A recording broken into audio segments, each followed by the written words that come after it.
Mass Effect is a deep series that has you, the player, choosing your own choices and paths that lead to multiple different endings. For better or for worse, Mass Effect 3 ended the series in the Milky Way and possibly has one of the most controversial endings in all of video games.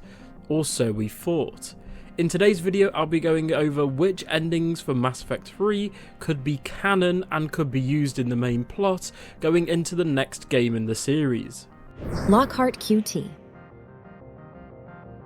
Starting off with a little disclaimer though, this video obviously will be spoiling the endings and key plot points from every Mass Effect game, so if you don't want spoilers, go play them or go watch videos and then come back to this video when you're ready. Mass Effect 3's ending was decisive to say the least. BioWare had the monumental task of creating multiple endings for a series that had hundreds and thousands of different choices that can drastically, or by very little, impact the story.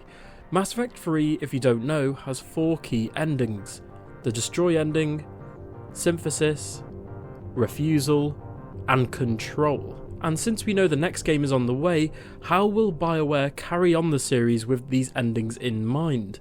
Well, let's go through each ending and see its viability.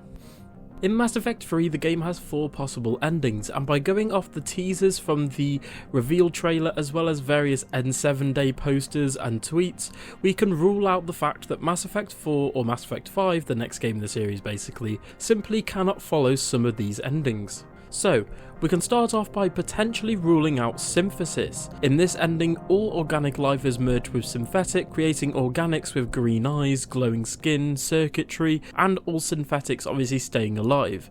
In the teaser trailer, we have our first look at potentially a slightly, or even more so, older Liara T'Soni, a companion from the first 3 games. As we can see here that she doesn't have green eyes, she doesn't have glowing skin, she doesn't have sort of the glowing circuitry underneath her skin, so we can definitely potentially rule out the Synthesis ending, unless somehow it's retconned and the aesthetics change but they still go ahead with Synthesis, because technically Synthesis, although Destroy is what most people consider the true ending, technically Synthesis is the best ending as synthetics aren't killed and sort of all life is co-joined in a way. We can also see Liara walking over a dead Reaper in the teaser trailer, so we can most likely rule out the Control ending. Now, this isn't a confirmation, as the galaxy still could be in control of the Reapers, and something else could have happened to them in the future, or this could just be possibly Liara walking over a dead Reaper, but the Control ending still goes ahead. In the Control ending, the Reaper's harvest is stopped by Shepard and co, the mass relay system is rebuilt by the Reapers, and all synthetic life survives again. As we can see a dead Reaper in this trailer, like actually straight up in the shot, plus this has been confirmed by BioWare devs on Twitter that this is indeed a dead Reaper, this most likely isn't the ending for the next Mass Effect game. And since Liara T'Soni is still alive in the teaser trailer as well as the secret transmission that came out for N7 Day 2022, we can safely rule out the reject/refusal ending, where the galaxy is destroyed because Shepard basically refuses to make a choice and all companions, characters, as well as all sentient life in the galaxy is killed off. I think if this was the ending that BioWare were going to choose, one, it's weird because the refusal ending was the sort of least popular ending for obvious reasons. That, and also I think that if they did that, then surely the game would be in the far-flung future and you'd be having a whole new cast of characters, so it basically cannot be this ending. So, this leaves us with one possible ending for the next Mass Effect game story to continue from. This is most likely the ending because it's potentially the Destroy ending. In this ending, all synthetic life is destroyed, bringing the Reaper's assault on the Milky Way galaxy and Earth to an end. This isn't done without sacrifice, however, as the Geth, EDI, and some other companions that you know and love are all destroyed as a result as well. The Destroy ending was also most players' final choice, mine included. I chose Destroy in my first playthrough, so it makes the most sense to continue from the Destroy ending from Mass Effect 3. I think BioWare actually put out an infographic, I think it was a few months after the Legendary Edition came out, or they based it off the original metadata from the original trilogy's releases, but they actually found that most people did in fact choose the destroy ending. Now, although myself and other people do think that BioWare will go with the destroy ending, there's also the possibility that most people haven't thought of.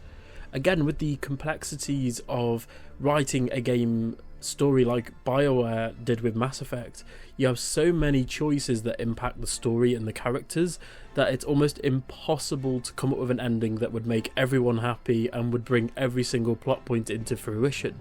So my theory for the next Mass Effect game is that BioWare will in fact ignore these endings and choose not to address them. I think they'll just simply say that the Reaper War was brought to an end and then leave it at that. But I think by doing this, because this would be the safer option and the easier option for them to write new stories, new characters, and maybe set it, 5 to 10 years in the future from the original trilogy's ending, I feel like by doing this would annoy quite a lot of fans, because at the end of the day, a lot of people have really attached themselves to Mass Effect as a series, myself included, and I think a lot of people, if their romance or their characters didn't appear, as well as if the ending that they chose just wasn't acknowledged, I think then a lot of people would be upset. I think, however, one way to get around this would be just to simply factor in maybe a choice before the game starts. For example, you can get Mass Effect on the Wii U, and because obviously Mass Effect 1 and 2 aren't on the Wii U or Nintendo systems, so BioWare had to essentially create a comic where you actually got to choose choices from Mass Effect 1 and 2, which then obviously influenced Mass Effect 3 on the Wii U, because obviously you can't carry across your save data. So I feel like if they did something similar to that, don't get me wrong, I think it'd be really cool if they actually took across your save data from the Legendary Edition. I think that would be really bloody cool, but the actual, I guess going forward with this, I think the best way potentially would be just either create a comic or sort of a few choices before the game starts, indicating that if you're either someone completely new to the Mass Effect series, or if you're actually, you're a veteran and you get to choose which ending you chose, which character survived the suicide mission in Mass Effect 2 maybe, which character you romanced, for example, that sort of thing really. So anyway guys, tell me in the comments below, which ending do you think BioWare will go with for the next Mass Effect game? Or hey, do you think they'll do a Hail Mary and go with Andromeda? Why not, eh? But yeah, tell me in the comments what do you guys think, and thank you so much for watching, and I've been LockhartQT, and I'll see you guys in the next one. Bye.